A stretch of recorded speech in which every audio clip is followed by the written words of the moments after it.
Est-ce que vous avez lu, entendu, vu le dernier scoop de l'année? C'est une revue marocaine telle quelle, urgent.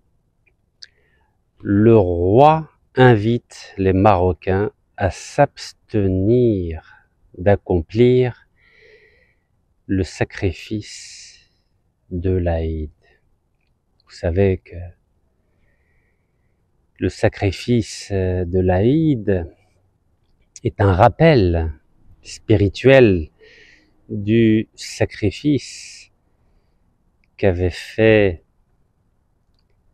le prophète Ibrahim alayhi salam à l'endroit de son fils Ismaël, suite à la demande de notre Dieu Tout-Puissant, subhanahu, pour tester la foi du prophète Sidna Ibrahim. C'est une injonction divine qui est établie très clairement dans la sunna musulmane, c'est-à-dire les faits et dires du prophète alayhi salatu salam. Certes, elle n'est pas dans le Coran, mais vous savez que tout bon musulman intègre dans sa religiosité à la fois les versets coraniques et les prescriptions de la sunna. Donc être musulman, c'est respecter les deux. Donc là, aujourd'hui, le roi du Maroc, Rabbi Shafir, car il est très malade comme vous le savez, a décidé d'inviter 40 millions de Marocains à ne pas suivre une prescription de la sunna musulmane.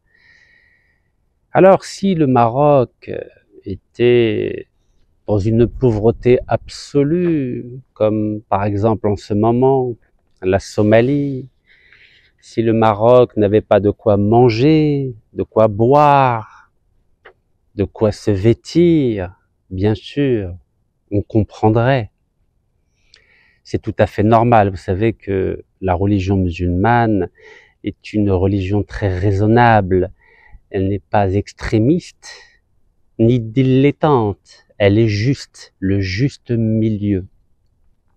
Alors, quelles sont les raisons, les justifications qui ont amené le roi du Maroc, qui se considère être, il suffit de lire la constitution marocaine, comme le commandeur des croyants, c'est-à-dire le guide spirituel de 40 millions de musulmans marocains. Comment a-t-il pu justifier cette abstention spirituelle, religieuse? Cela a été justifié en invoquant le fait qu'il y avait au Maroc 6 années de sécheresse. Vous savez que ça rappelle les 7 années de vache maigre de Sidna Youssef alayhi salam. Oui, 6 années de sécheresse, c'est-à-dire qu'on est à la 7e année de sécheresse au Maroc. Selon le ministre de l'Agriculture, en 9 ans, il y a une baisse de 38% du cheptel marocain, c'est-à-dire qu'il y a 38% de moutons en moins au Maroc à cause de cette terrible sécheresse. Alors c'est pas la première fois que le roi du Maroc, un roi du Maroc, invite son peuple à ne pas respecter cette prescription religieuse. En 1963, c'était le cas, et le roi Hassan II, Rabbi Hamou était roi.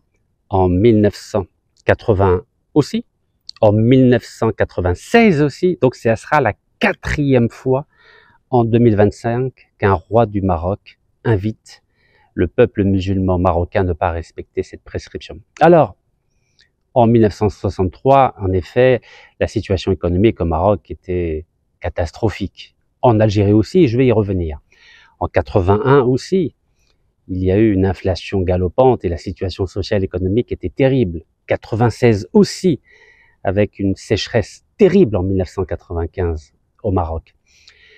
Donc ça se justifiait quelque part, pour des raisons économiques et sociales évidentes.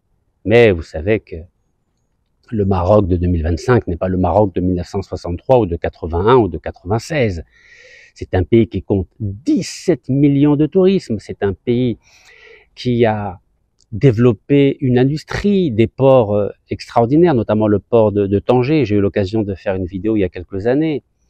Donc le Maroc a des ressources financières, même s'il y a un endettement important de l'ordre de 70 milliards de dollars, mais on sent bien qu'il y a un décollage économique au Maroc. Mais ce décollage économique ne profite qu'à une petite minorité, très riche, très bourgeoise, et qui profite de cette libéralisation économique dont ne profite pas la majorité du peuple marocain, et on l'a vu lors du terrible séisme qui a touché la région de Marrakech il n'y a pas si longtemps. Donc ce sont ces inégalités sociales criantes qui font qu'aujourd'hui, la majorité du peuple marocain n'a pas les moyens financiers d'acheter un mouton pour répondre à cette prescription de notre sunna. Alors maintenant, avant de développer davantage l'objet de ma thèse lors de cette courte vidéo, je vais simplement mettre à l'aise nos frères marocains. Vous savez, j'essaie d'être juste comme notre religion nous invite à le faire. Vous savez qu'en 1963, c'était la première année où le Maroc avait demandé aussi au peuple marocain musulman de ne pas sacrifier un mouton lors de l'Aïd el-Kébir. Ben, figurez-vous qu'en 1963, l'Algérie en a fait autant. Alors je vous cite cette une du journal Le Monde. Monsieur Ben Bella, donc le président algérien en 1963, demande aux Algériens de ne pas sacrifier cette année le mouton rituel pour l'Aïd el-Kébir. Ça date du 27 avril 1963.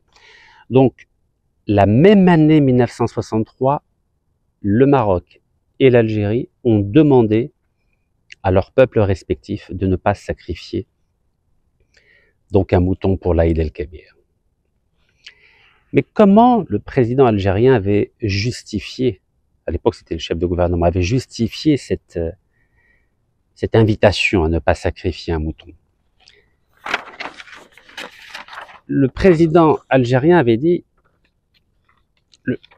a demandé qu'un seul mouton soit symboliquement sacrifié dans chaque mosquée.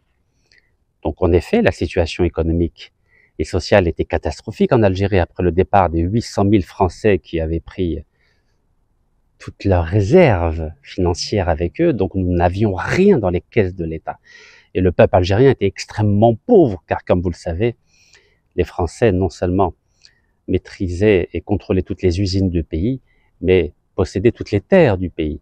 Et à l'époque, dans le cadre des accords d'Évian, les Français pouvaient rester jusqu'en 1965 pour décider si oui ou non ils voulaient rester ou algériens ou français. Donc l'Algérie n'avait pas des moyens financiers, le peuple algérien était extrêmement pauvre, surtout après une terrible guerre qui a duré 8 années et qui a vu le sacrifice d'1,5 million de nos martyrs.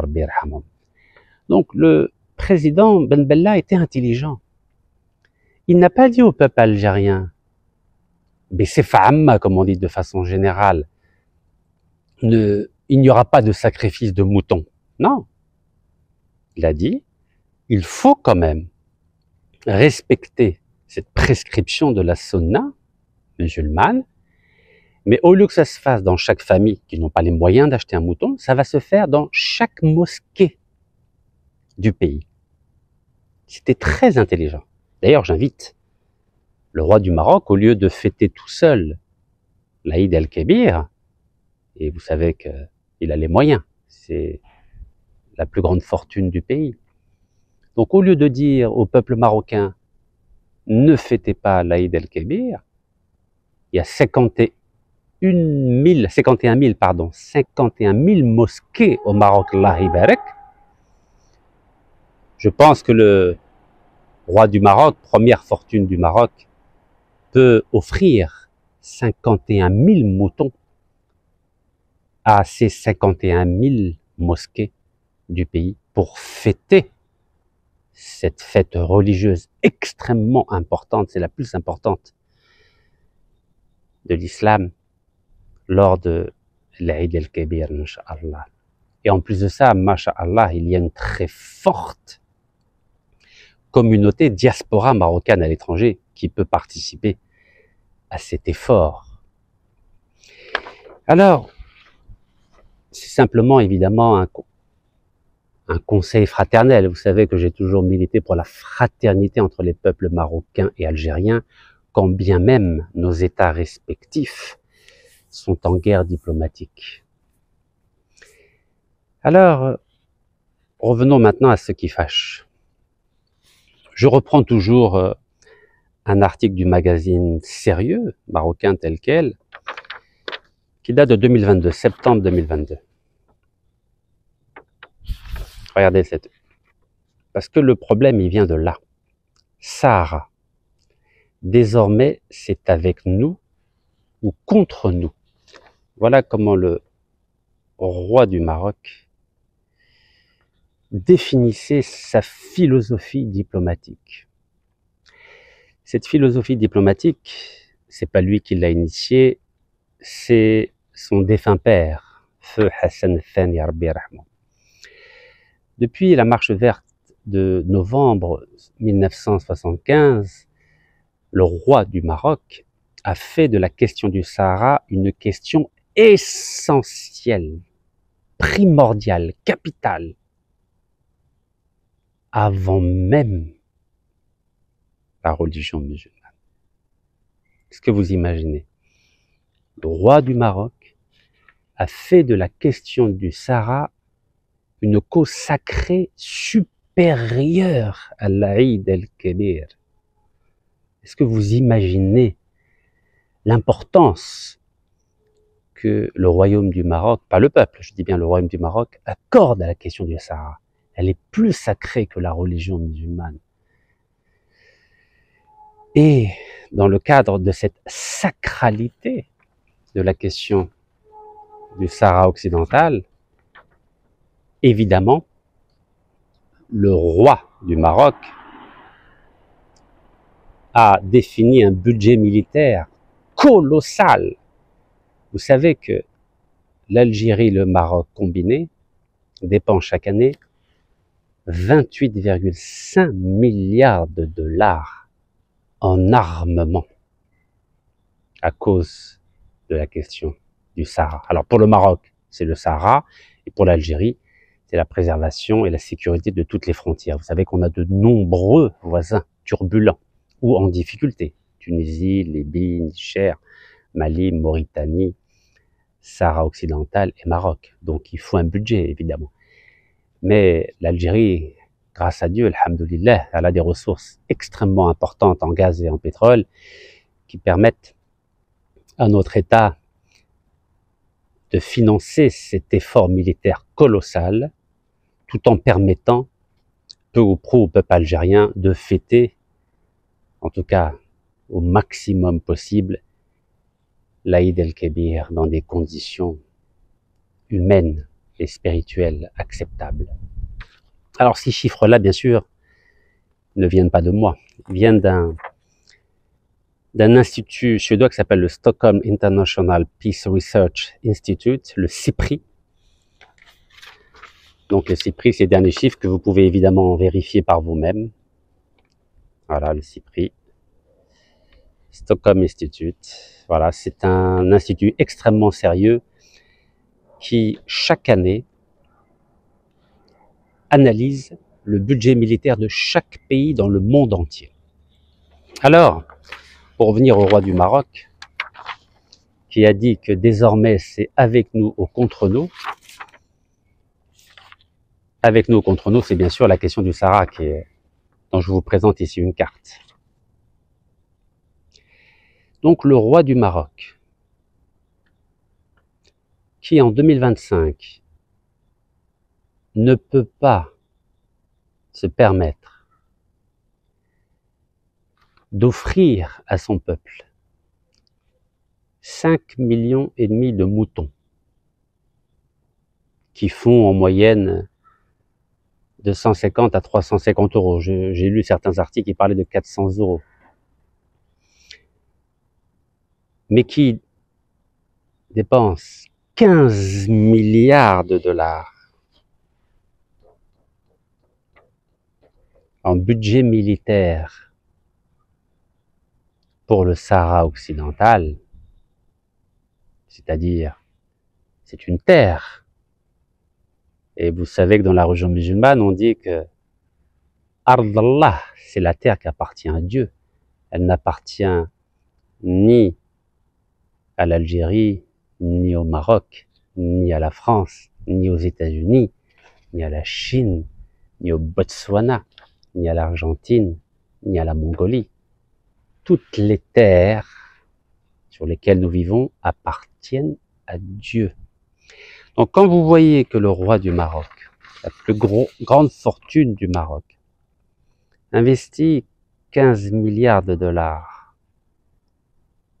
pour son budget militaire et demande à son peuple de ne pas fêter la plus importante fête religieuse de l'islam, c'est extrêmement grave, extrêmement grave, extrêmement grave. S'il n'y avait pas d'argent, mais allez, comme je vous l'ai dit en 1963, même l'Algérie n'a pas fêté, n'a pas pu permettre à son peuple de sacrifier un mouton pour l'Aïd el-Kébir. Mais nous sommes en 2025, et alhamdoulilah, l'Algérie et le Maroc ont assez de ressources pour permettre à leurs peuples musulmans respectifs de fêter la plus importante fête religieuse de l'islam. Alors, je suis triste. Oui, je suis triste car j'ai, comme vous le savez, une profonde affection pour le peuple marocain. J'ai vécu avec ma famille 3 années à Marrakech. Et d'ailleurs, je compte me rendre prochainement au Maroc pour non seulement afficher ma fraternité, mais pour rappeler des faits historiques, des faits politiques qui sont importants dans le cadre de cette fraternité des peuples. Je répète bien des peuples, car ne l'oublions pas, le royaume Almohade, c'est-à-dire Al-Mouahidoun, c'était 2 chefs. Le chef spirituel, et là je reviens au commandeur des croyants marocains, Ibn Tomert, et le chef militaire qui a pris sa succession, Abdelmomen. C'est ensemble qu'on devient fort. Ce n'est pas séparément, et ce n'est pas en faisant alliance avec le génocidaire, le boucher de Gaza, Netanyahou, que Rabbi Subhanahu va faire tomber la pluie sur le royaume du Maroc. Vous connaissez cette histoire à la fois biblique dans la Genèse et dans le Coran. Surat Sidna Youssef alayhi salam. 7 années de vaches maigres. Je crois que le roi du Maroc est en train de saisir la portée de cette sourate coranique et de cette référence biblique de la Genèse.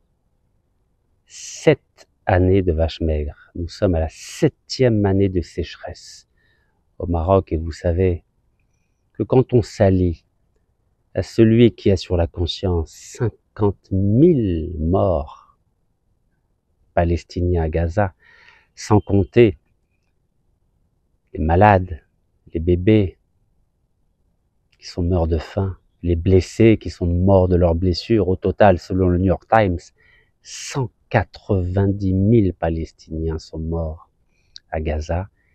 Et vous savez que le roi du Maroc a autorisé un navire transportant des armes israéliennes en lui permettant d'accoster au port de Tanger. alors que l'Espagne, qui est pourtant un grand pays catholique, avait refusé de laisser ce navire israélien accoster sur les ports espagnols.